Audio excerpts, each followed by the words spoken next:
The day I lost it all, I realized I'd been living a lie. Alone in a frigid office, I stared at boxes stuffed with a broken dream.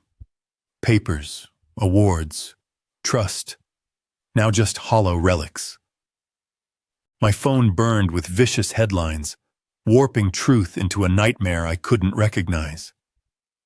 I'd believed honor was my armor, blind to the knives of those I called friends. The clock's relentless ticks mocked countless nights I poured into ideals. A trusted voice broke through, soft but piercing. I believe in you. Kindness amid betrayal sliced deeper than any wound. I was a pawn in a game I never saw, played by those closest to me. This is my story. A raw, heart-pounding plunge into deception, defiance, and secrets too dark to stay buried. It's a world where loyalty crumbles and truth fights to survive.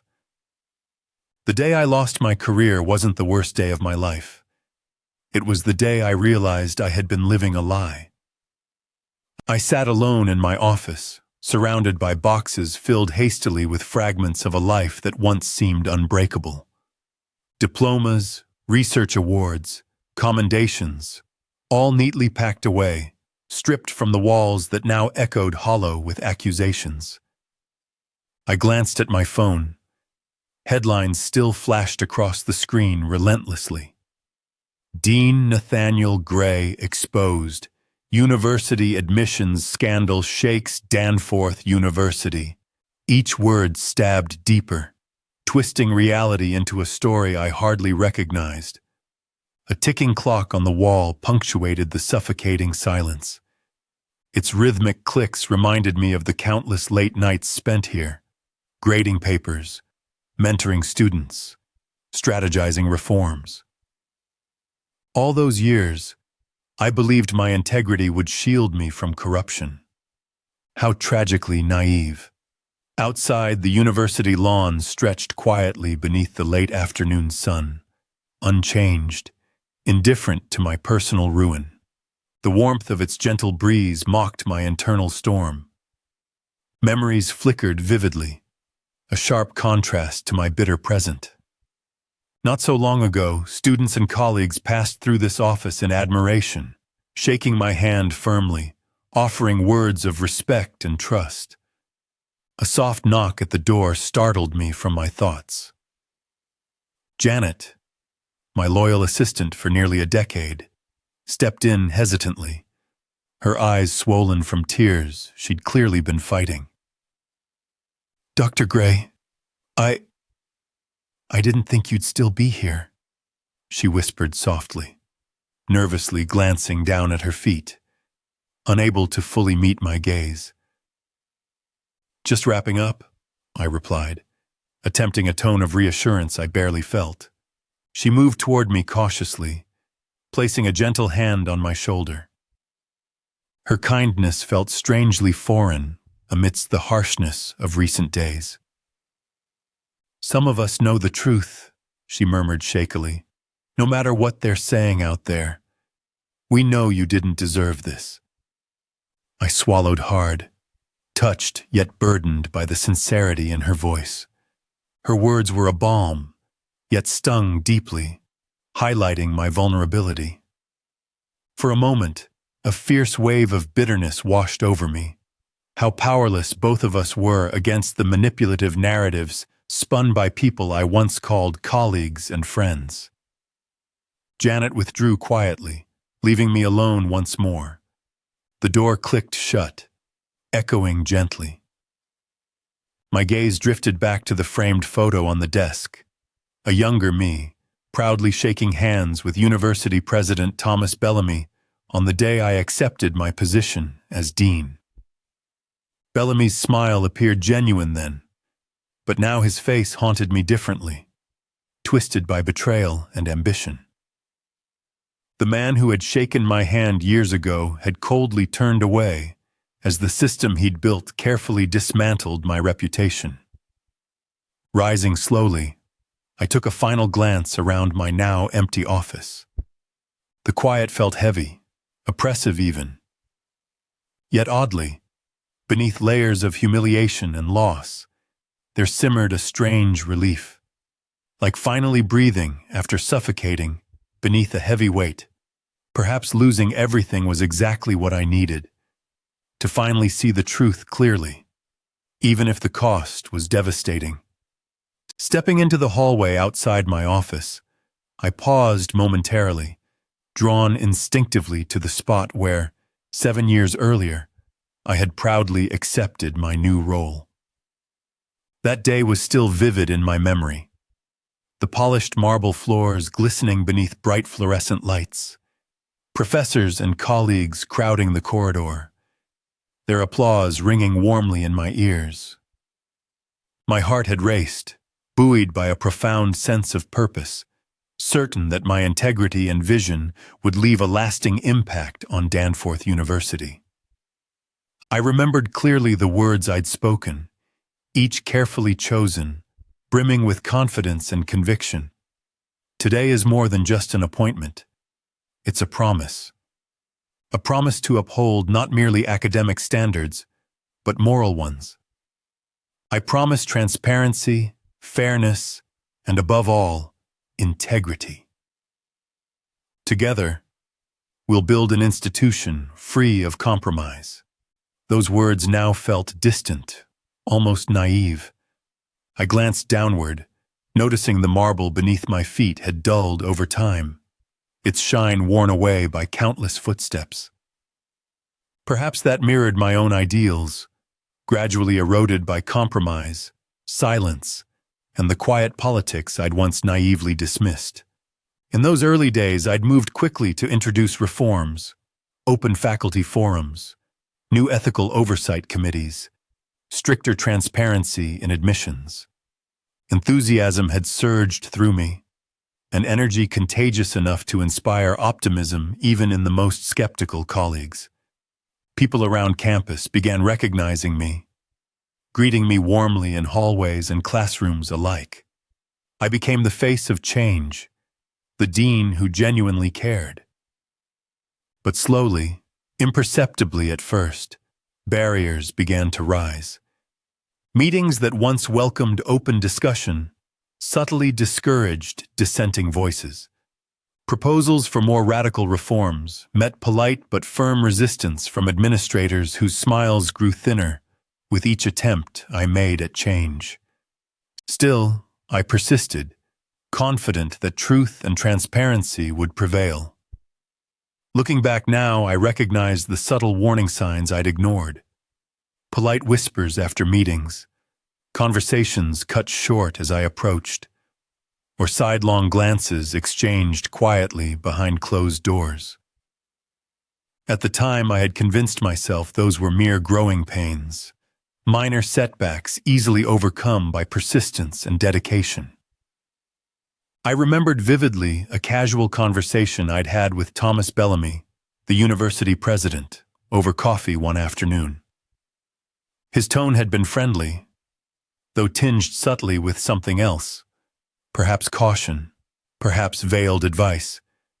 "Nathaniel, change is commendable," he'd said with a faint smile, stirring his coffee slowly.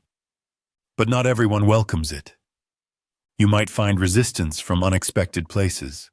I'd brushed off his comment at the time, interpreting it as friendly guidance rather than veiled warning. But today, his words echoed sharply, revealing the bitter truth. Integrity had become a threat, transparency a vulnerability, and I, a once trusted insider, now stood alone. My gaze lingered down the empty hallway, now silent and dimmed with evening shadows. In this quiet solitude, my idealism felt like the faded photograph in my box, once clear and vibrant, now blurred by betrayal and compromise. Yet even as regret tightened my chest, I felt a quiet strength stirring within, a realization that my ideals were never truly flawed, only out of place within a system resistant to honest reform. I had entered this role with pure intentions.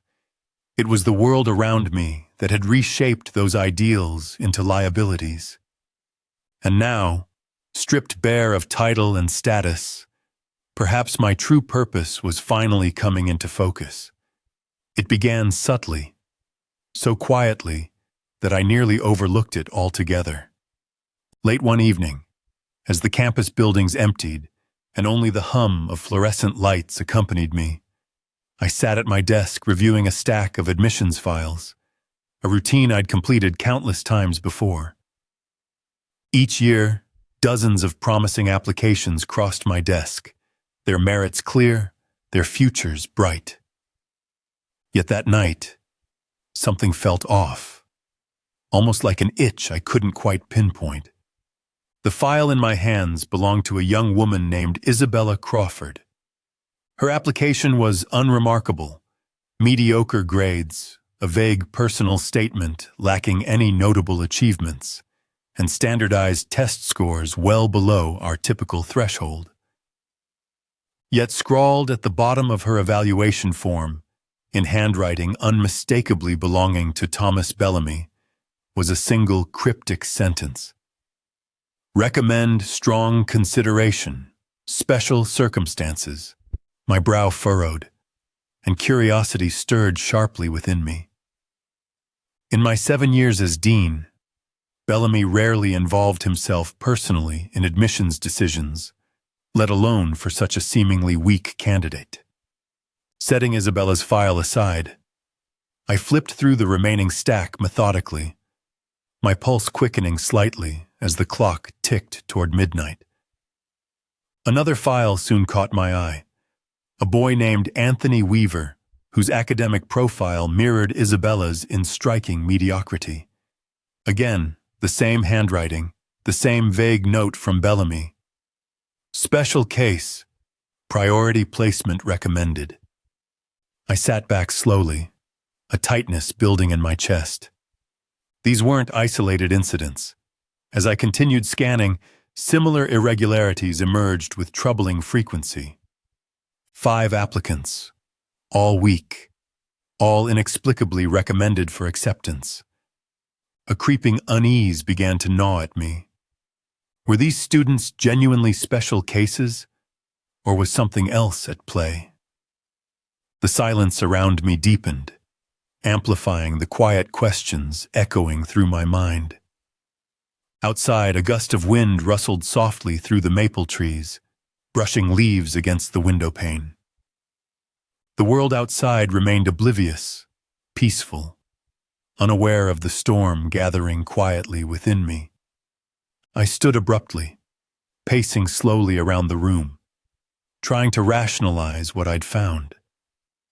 Perhaps Bellamy knew something I didn't. Family hardship, illness, some hidden promise beyond numbers and words on paper. Yet each possibility felt more contrived than the last, a thin excuse against mounting doubt. My gaze settled on the neat piles of files, shadows cast softly by the desk lamp, each stack an emblem of trust and responsibility placed upon my shoulders. Trust in a system I'd long upheld, trust in colleagues whose integrity I'd never previously questioned. A heavy weight pressed upon me as I considered what these subtle irregularities might mean. I exhaled sharply, frustrated by my inability to dismiss the suspicion gnawing persistently at my mind. Deep down, I knew something wasn't right. These discrepancies were small, almost insignificant alone, but collectively they hinted at something troubling. A crack forming quietly in the foundations of the institution I loved. Grabbing my coat, I switched off the desk lamp and stepped into the empty hallway. My footsteps echoed faintly on polished marble floors, each step taking me further from certainty and deeper into the unsettling unknown. That night marked the moment everything began to unravel, though I didn't yet fully grasp just how far it would lead. The next few days passed in a haze of restless anxiety and cautious determination. Driven by an unshakable feeling of unease, I began quietly verifying details of the suspicious applications. Each night, After most staff had left campus, I stayed late, poring over transcripts, recommendations, and internal memos, cross-checking information meticulously. The deeper I looked, the more unsettling things became. Isabella Crawford's supposed special circumstances seemed non-existent. Her family background revealed no extraordinary hardship or compelling reason for special treatment. Anthony Weaver's profile was similarly puzzling. His academic credentials were barely sufficient for a community college, let alone an elite university. Heart-pounding, I delved deeper, accessing confidential emails from admissions committees. Messages were vague, often cryptically worded, always cautious. But a pattern emerged. Repeated references to special sponsorships appeared alongside these questionable admissions, always accompanied by initials TB, Thomas Bellamy. Late one evening, as campus lay quiet, my breath caught sharply when I stumbled across a folder hidden deep within a digital archive labeled simply Priority Candidates. Within it, dozens of applications matched Isabella's and Anthony's suspicious pattern. My pulse raced as I realized this wasn't an isolated anomaly. It was a coordinated scheme. Cold dread tightened in my chest. The corruption went deeper than I'd imagined, implicating the institution's highest echelons of power. I leaned back in my chair, overwhelmed by the magnitude of what I'd uncovered. The silence around me felt oppressive, amplifying every heartbeat, every nervous thought. As the screen before me cast a pale, harsh glow in the darkness, I knew I stood at the brink of a truth I couldn't ignore. My loyalty to this institution now faced an impossible test. Confronting this corruption meant risking everything, but ignoring it would betray every value I ever believed in.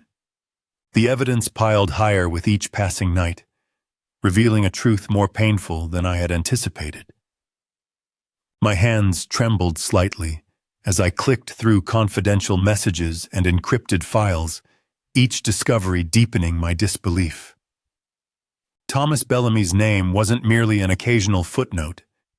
It recurred everywhere, central and undeniable, orchestrating each carefully concealed move. I sat motionless in my dimly lit office, the glow from my computer screen casting ghostly reflections against my pale, sleepless face. An unsettling chill crept down my spine as I opened an email exchange marked "Confidential for Thomas's eyes only." Inside were explicit instructions from Bellamy to admissions staff, indicating preferential treatment based solely on sizable donations and personal favors, words delivered coldly, systematically, devoid of ethical concern.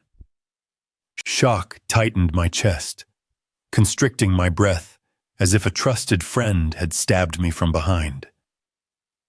Bellamy had always embodied academic excellence and integrity. He'd mentored me, encouraged my career, even stood proudly beside me as I'd vowed publicly to uphold those same values.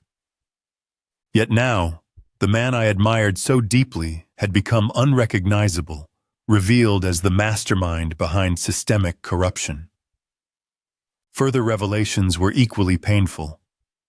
Margaret Henderson, my trusted colleague and advisor for over a decade, appeared repeatedly within email chains, clearly aware and complicit.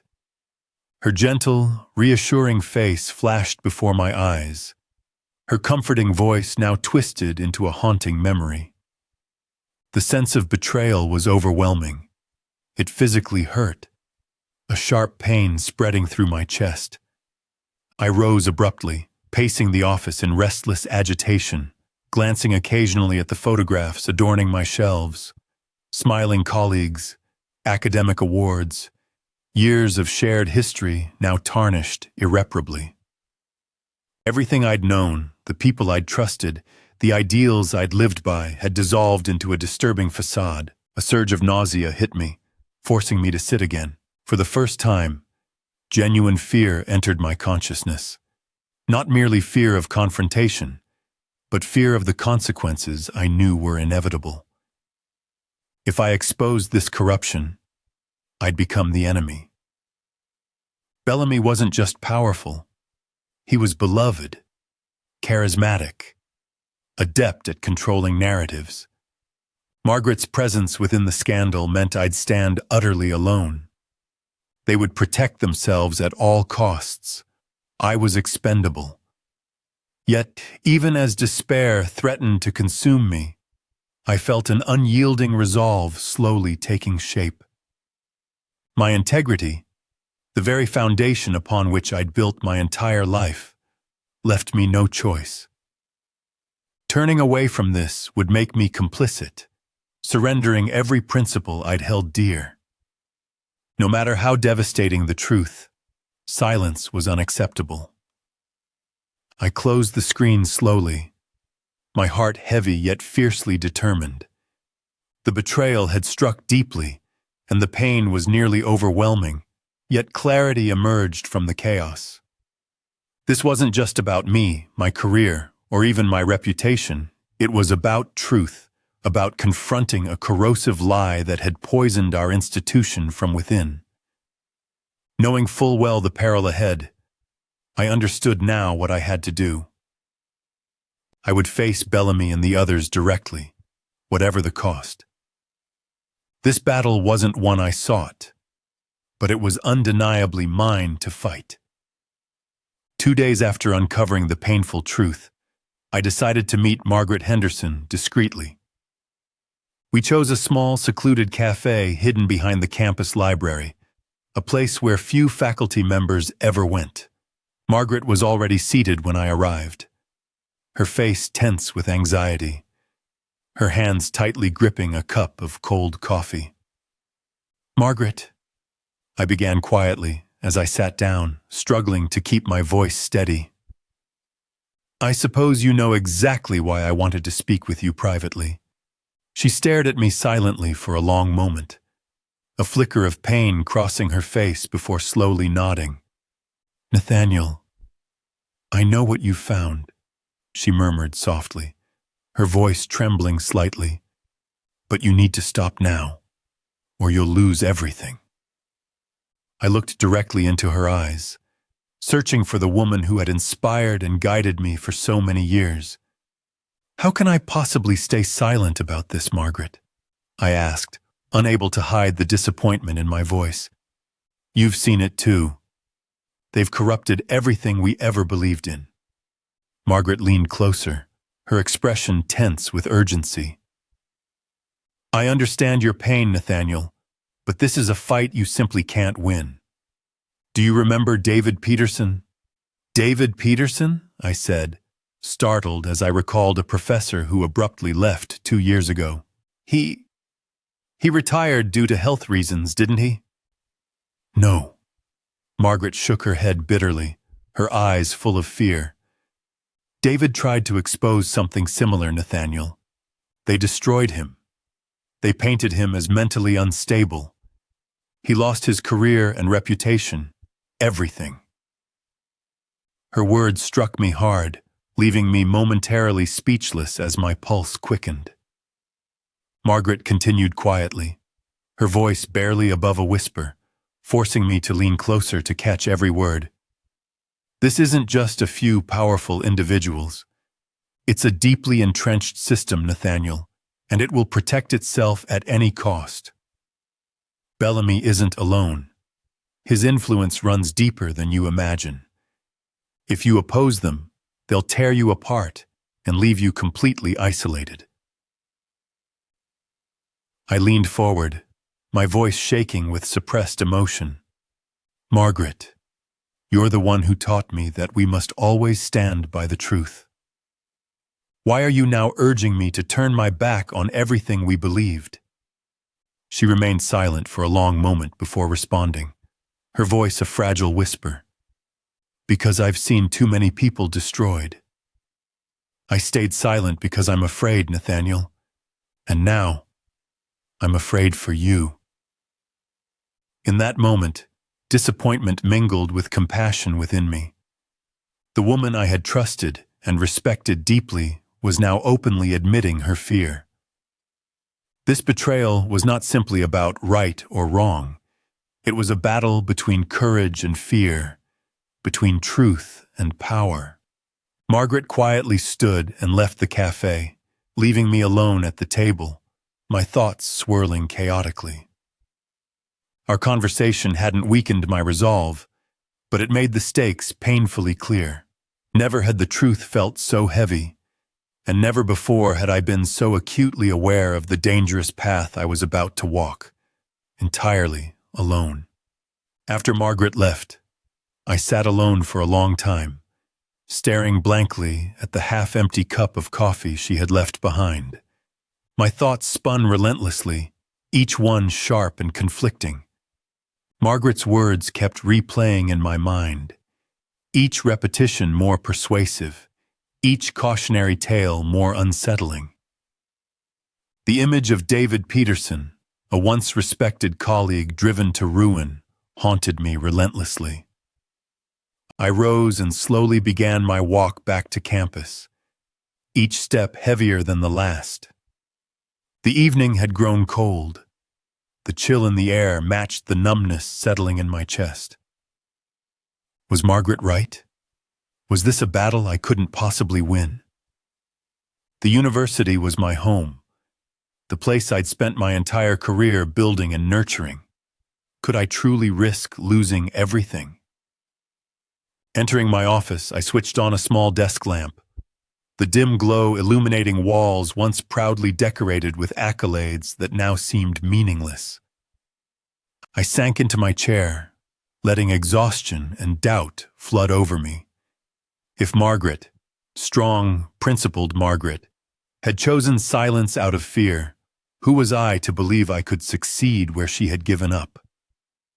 I rubbed my temples, desperately trying to rationalize a compromise, a path that would preserve both my integrity and my career.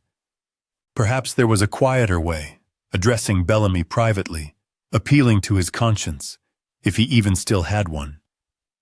Yet deep inside, I already knew any such attempt would be futile.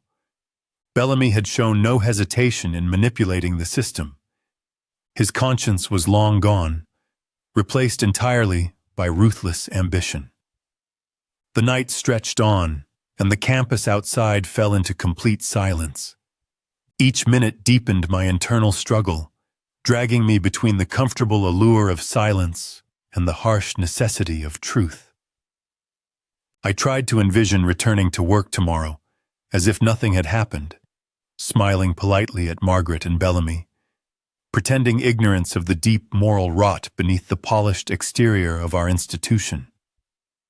The mere thought filled me with revulsion. A vivid memory surfaced. My first lecture as dean, standing before eager students, passionately advocating integrity and courage in the face of corruption. How could I now betray the very principles I had championed so vigorously? If I remained silent, what would that make me? Another coward protecting his own interests, quietly complicit in the institution's decay. My pulse quickened, adrenaline pushing away lingering doubts. Margaret's fear, though understandable, could not become mine. I knew the stakes. I had seen the consequences others faced, yet inaction would come at an even greater personal cost. The irrevocable loss of self-respect and integrity. Slowly, clarity returned, my resolve hardening despite the risks. Yes, speaking out meant isolation, confrontation, and potential ruin. Yet silence would mean a deeper, more insidious ruin, losing myself entirely. The choice was bitterly clear. Taking a deep, steady breath, I reached for my notebook, opening to a blank page. I began carefully drafting my official statement, words flowing from a place of conviction stronger than any fear. Each sentence reaffirmed my commitment to truth. Each paragraph steeled me against inevitable backlash. Tonight, in the silent darkness of my office, I made my choice. No matter the consequences, I could no longer remain silent. The truth demanded to be spoken, and I would carry its burden, whatever the cost. That morning, I walked into the boardroom feeling as if I were stepping onto an invisible battlefield, my heart tightening with every step. The harsh glare from the fluorescent lights reflected starkly off the polished conference table, illuminating faces that had once been familiar and trusted, but now stared at me coldly, hostile and distant. A few glanced away immediately. Others cast openly skeptical looks, accompanied by muffled coughs and low murmurs of discomfort. I clutched tightly the folder containing all the evidence, my palms slick with cold sweat. Forcing composure, I began to speak, my voice clear but under immense pressure. Members of the board, I have come here today compelled to address a critical matter concerning the integrity and reputation of our institution. Instantly, tension thickened around the table. The board members instinctively turned toward Thomas Bellamy, seated at the head of the table, his eyes sharp and piercing as he scrutinized me silently. I drew a deep breath, steadying myself, and pressed on. I possess clear evidence indicating multiple cases where admission standards were circumvented due to personal relationships and financial incentives. It is my responsibility to disclose these truths and uphold the principles we pledged to protect. Before I could finish laying out the details, Bellamy abruptly interrupted, his voice icy and laced with barely contained anger. Nathaniel, I advise you to reconsider carefully before proceeding further. These baseless accusations could irreparably damage your own reputation. Meeting Bellamy's stare directly, I felt my pulse quicken, my breathing now shallow and rapid. I am fully aware of the consequences, Mr. Bellamy, I responded firmly, despite the tremor deep inside. But my duty remains clear: to defend the truth. A ripple of uneasy whispers swept through the room. Some board members shook their heads dismissively. Others exchanged irritated glances. My eyes instinctively sought Margaret, sitting not far away. She shifted uncomfortably, her gaze flickering briefly toward mine, anguish evident in her expression, as if poised to speak, but ultimately lowering her eyes to her tightly clasped hands in silence. Bellamy rose sharply, his face flushed with indignation, his fist slamming down hard onto the table, startling everyone into stunned silence. I will not allow you to tarnish this institution with wild, unfounded accusations, he thundered. Perhaps it's you who are attempting to obscure your own wrongdoing by distracting everyone with these outrageous claims. Stunned, I felt my blood turn cold.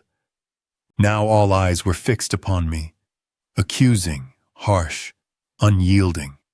Faces that had once greeted me warmly, colleagues who once supported my initiatives, had all turned against me in an instant. That's absurd, I protested, my voice faltering slightly with raw emotion. You know very well these accusations are based on concrete facts. Yet my defense was quickly drowned out beneath a relentless barrage of criticism and suspicion. Each rebuttal became meaningless against the tide of condemnation that rose up around the room.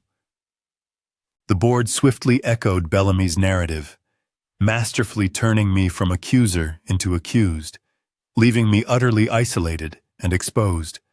I glanced desperately around the room, my heart sinking as I realized just how completely alone I was. Not a single voice spoke up on my behalf, not even a sympathetic look or quiet gesture of support. Margaret sat rigidly, her gaze downcast, shame and fear evident as her knuckles whitened from gripping her hands so tightly. She lacked the courage to meet my eyes, let alone stand by me.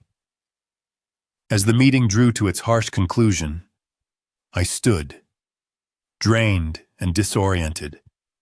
With piercing clarity, I understood that I had just positioned myself directly in opposition to a powerful system, ruthless and united against me.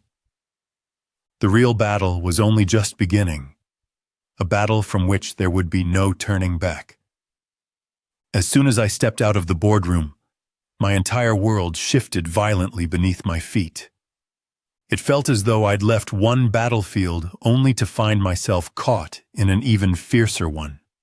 My phone buzzed relentlessly, filling rapidly with notifications, calls, and urgent messages, leaving me stunned and overwhelmed. With trembling hands, I opened an email sent directly from the board's office. The subject line alone sent chills racing down my spine. Urgent suspension notice. Investigation into Dean Nathaniel Gray's admission fraud. My chest tightened painfully as I read on. Every piece of evidence I had presented just moments ago had been skillfully twisted, casting me as the mastermind behind the very corruption I'd fought to expose. At the bottom of the letter stood Thomas Bellamy's unmistakable signature. My knees weakened. I sank onto a nearby bench, desperately trying to regain composure. As I scrolled through my messages, one in particular stood out, piercing my heart like a dagger. It was from Michael Ellis, the respected chair of the history department, a colleague I'd always considered a close friend. Nathaniel, I never thought you capable of this. I'm deeply disappointed. Panicking, I immediately called Michael. After several prolonged rings, he finally answered, his voice distant and hesitant. I really can't talk right now, Nathaniel.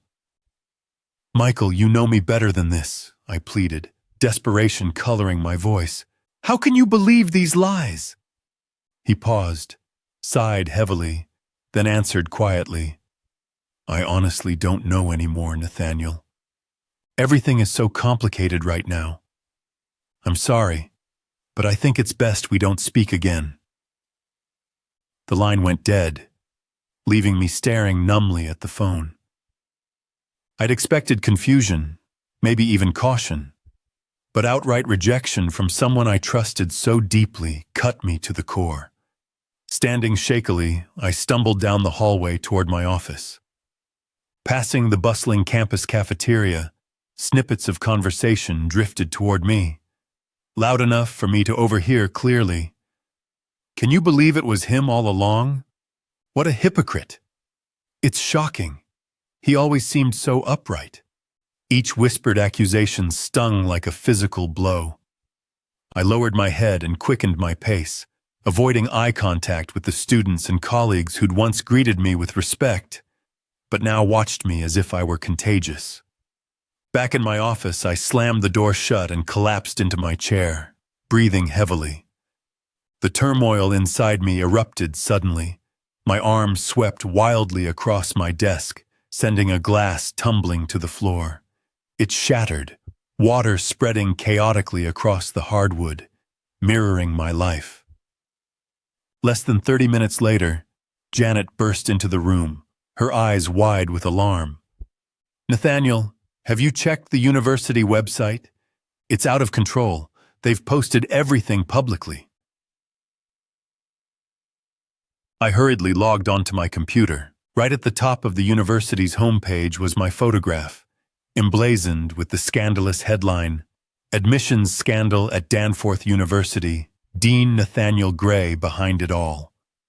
Below, vicious comments accumulated rapidly. Unbelievable! The very symbol of integrity turns out to be corrupt. Fire him immediately. Protect the university's reputation. You really never know a person. Who knew he was hiding such darkness? Nausea overwhelmed me as I read each condemning line, anger and helplessness battling fiercely within me. Janet stood beside me silently, her eyes shimmering with unshed tears. They planned everything, Janet, I whispered, my voice breaking. I walked straight into their trap. She placed a gentle hand on my shoulder, her voice shaky with sympathy. I believe you, Nathaniel, but I fear no one else does. When Janet finally left, I surveyed the room around me. Once a familiar refuge, it now felt starkly alien, echoing with loneliness. My gaze settled on a photograph from a recent faculty event. Smiling colleagues who'd been my friends now felt cold, distant, and hostile. Their silence told me everything. I was utterly abandoned. The truth hit me with brutal clarity. I wasn't merely isolated. I'd been driven into a corner, systematically attacked and betrayed by those I'd once trusted implicitly. This was no longer just about reputation or career. This was a ruthless battle for survival against a powerful, relentless system. To them, I wasn't a colleague, nor a friend anymore. I was simply an obstacle to be crushed at any cost. That afternoon, exhausted and desperate beyond measure, I made my way once more to Margaret's office. I clung desperately to the faint hope that the woman who had been my mentor, friend, and confidant for years would stand with me during my darkest hour. When I entered her office, Margaret sat behind her familiar desk. But today she seemed smaller, distant, almost like a stranger. She avoided my gaze, anxiously adjusting files on her desk. Pointless movements meant only to distract and delay. Her hands trembled slightly, betraying the strain she felt. I sat down carefully, fighting to keep my voice steady despite the turmoil raging within me. Margaret, I began softly, I truly need your support right now. You know I'm innocent. Margaret didn't lift her eyes, continuing to shift papers aimlessly, biting her lip nervously, her pale face tight with tension. Unbidden, a memory surged vividly in my mind. It was late one evening, several years earlier, right here in this same office. Margaret had spoken to me with quiet sincerity, her voice steady and compassionate. Nathaniel, no matter how tough life gets, we must always remain loyal to the truth. Never abandon your principles out of fear. Those words had guided me through countless trials. Yet now, the very woman who once urged courage in the face of adversity was shaking with fear herself, unwilling to even meet my gaze. Finally, Margaret spoke, her voice barely audible, forcing me to lean forward just to hear her clearly. I'm so sorry, Nathaniel, she murmured, voice quivering yet resolute. But I can't help you this time. This has gone far beyond my ability. Her words stopped me cold, my heart stuttering painfully. I leaned closer, desperation leaking into my tone, each syllable filled with aching disappointment. Margaret, you're the one who taught me never to abandon the truth out of fear. How can you turn away from me now, when I need you most? Margaret finally looked up, and for the first time I saw raw vulnerability and shame in her eyes, so deeply wounded, so profoundly fearful, it was almost unbearable to witness. Nathaniel, you don't understand, she said softly, her voice cracking. Bellamy called me personally. He warned me explicitly that if I support you, I'll lose everything, my career, my reputation, everything I've spent my life building. I just can't sacrifice it all for you. I'm not as strong as you think I am. Her trembling voice, her eyes glistening with unshed tears, pierced me deeper than any betrayal ever could. A stinging pain flooded my eyes. I struggled to breathe as disappointment and sadness collided within me. So in the end, you're choosing to stand with the liars to protect yourself? I spat out bitterly, unable to mask the raw hurt in my voice. Margaret quickly turned away, tears finally spilling down her cheeks, landing softly on her shaking hands. "I'm sorry," she whispered brokenly. "I truly am, Nathaniel, but I simply have no other choice." I stood abruptly, a wave of icy isolation enveloping me, overwhelming and more painful than anything I had previously endured. "I trusted you more than anyone," I managed, voice breaking, barely recognizable even to myself. "But now I see how foolish I was to believe in you." Margaret remained silent, her head bowed low, unable to respond. Her silence confirmed what I already knew. As I turned and walked away from Margaret's office, every step felt heavy, as if I were abandoning a vital part of myself forever. I had just lost my closest ally, my mentor, and the friend whom I'd trusted implicitly. In that devastating moment, I fully comprehended the harsh reality of my situation. From this point onward, I would face this battle completely and utterly alone. That evening, I sat alone in my dimly lit office, a faint desk lamp casting pale shadows across scattered papers, now meaningless reminders of a life I'd once prized. Outside, the campus lay quiet, wrapped in a deceptive calm that stood starkly at odds with the tempest raging within me. Everything I'd valued, my reputation, friendships, and career, had been systematically dismantled. In the depths of that crushing despair, a vivid memory surfaced, suddenly clear and painfully intense. I recalled my university graduation day, standing proudly before the vast audience, full of youthful idealism and determination. I had declared passionately, "I chose education not for personal glory, but to fight for truth, integrity, and to inspire the next generation." Those once confident words echoed in my mind, both agonizing and strangely comforting, calling me back to the core of who I was. Lost in those turbulent thoughts, my phone suddenly vibrated, jolting me from the memory. Hesitantly, I picked it up, recognizing my sister Sarah's name. We hadn't spoken since the scandal erupted. Her voice came through softly, tender yet firm with concern.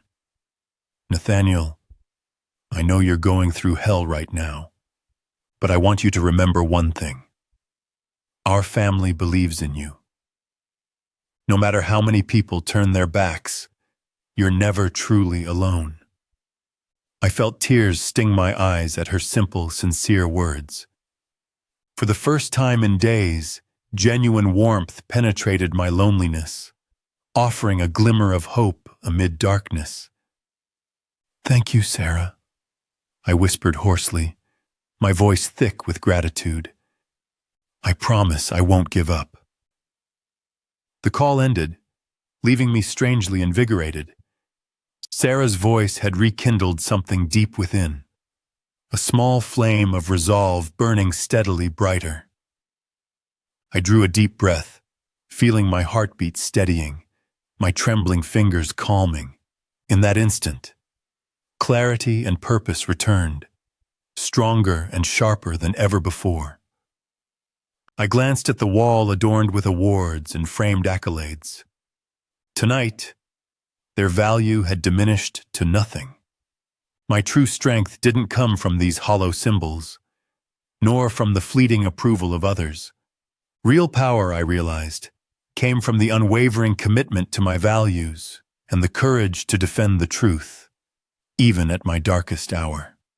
Settling determinedly into my chair, I opened my laptop and began typing, each word precise and deliberate, carrying the strength of renewed conviction. I, Nathaniel Gray, categorically reject all accusations leveled against me. These charges are lies, carefully constructed to silence and discredit me. I refuse to bow to intimidation or threats from any individual or institution. Today, I choose to stand firmly on the side of truth, regardless of the consequences.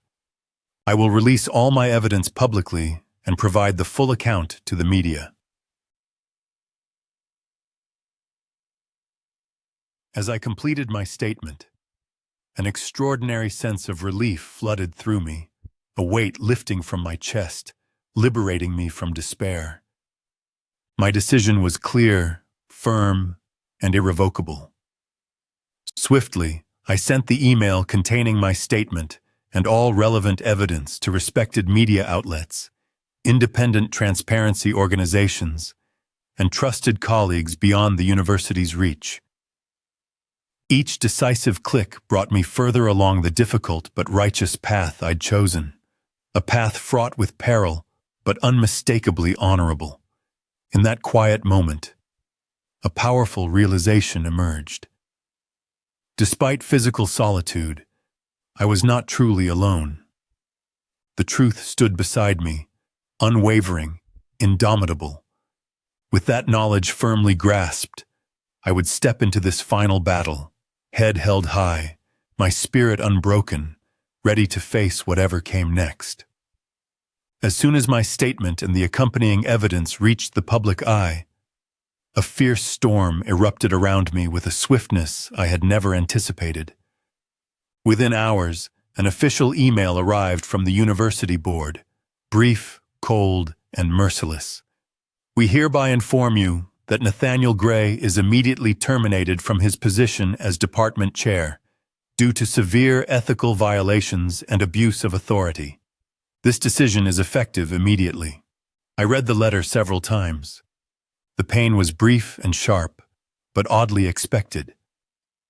Soon after, the media frenzy intensified.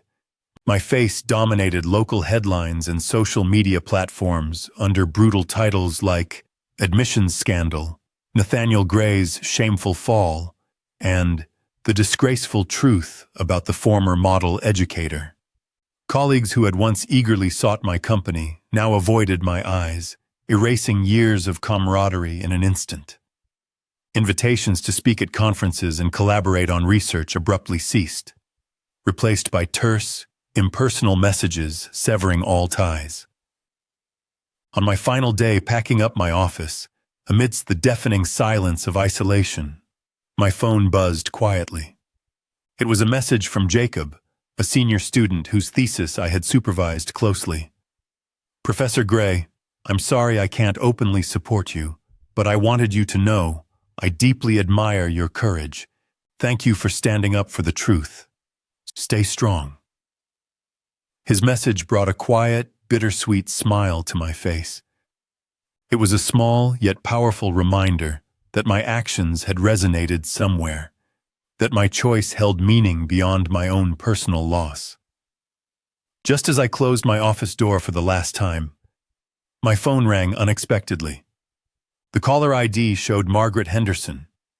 I hesitated briefly, then answered. Her voice trembled, soft and filled with genuine regret. "Nathaniel, I know it's far too late, but I need to say this. I'm deeply sorry. I wish I had been brave enough to stand by you." I remained silent for a long moment, absorbing her belated confession. Eventually, I responded quietly, "Thank you, Margaret. At least you had the courage to make this call." The line went silent, and the call ended, leaving behind an odd yet comforting sense of closure. Margaret's remorse reminded me that even good people could falter under pressure, and that courage was often a difficult path to walk. Slowly, I made my way out of the building. The campus around me, so familiar yet now utterly alien, seemed quiet and indifferent.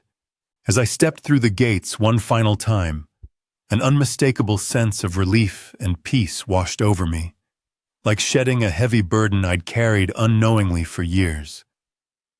I drew a deep breath, allowing myself to embrace the crisp clarity of freedom. For a brief instant, memories from my first day at this institution came rushing back vividly. I had walked through these same gates full of passion and hope, eager to inspire and uphold principles I genuinely believed in. Back then, the future had seemed full of promise. Now I left with none of that prestige or recognition, but with something infinitely more valuable: my integrity, honor, and the satisfaction of having stayed true to myself. I paused briefly at the gate, turning to look back at the university, not with regret, but with complete clarity about my true worth. The positions and accolades once treasured meant nothing now compared to the unshakable pride I felt in knowing I had done the right thing. The respect of others seemed trivial compared to my own self-respect and commitment to truth.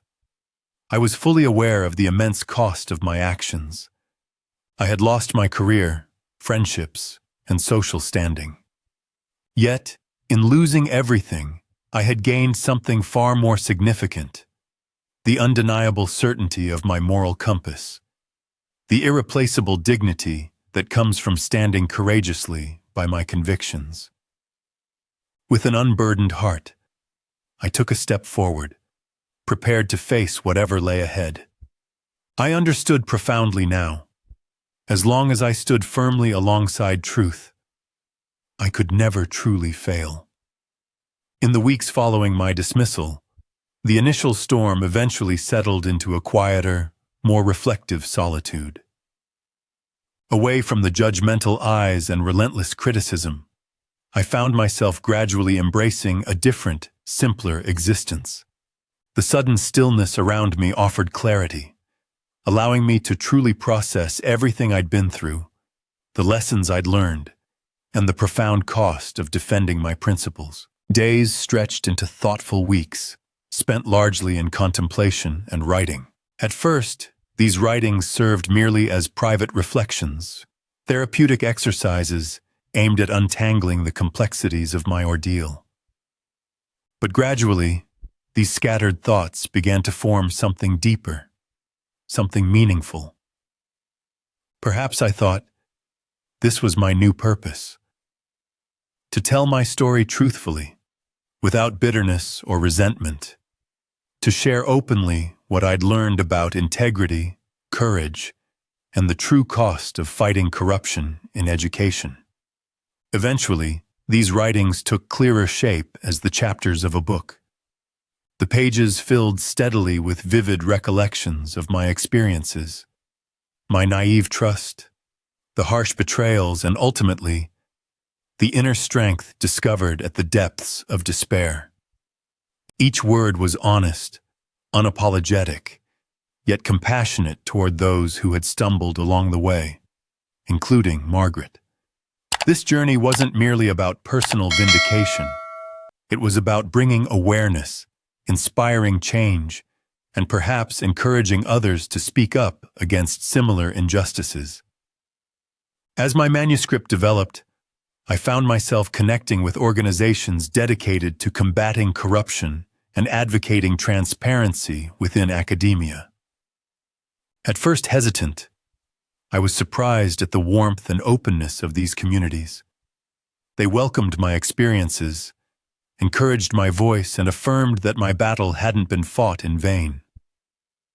Gradually, I began contributing more actively, participating in panels, workshops, and advocacy groups aimed at protecting educational integrity.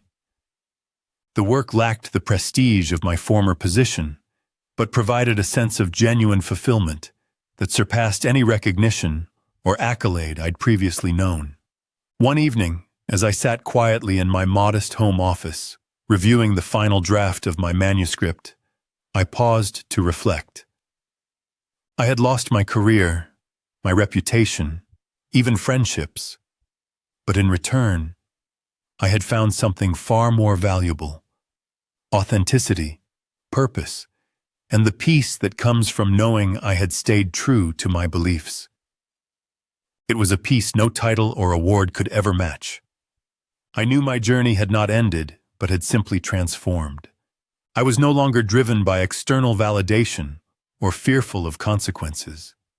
Instead, I was guided solely by the knowledge that truth was worth the price, that integrity and courage were the only lasting measures of a person's true worth.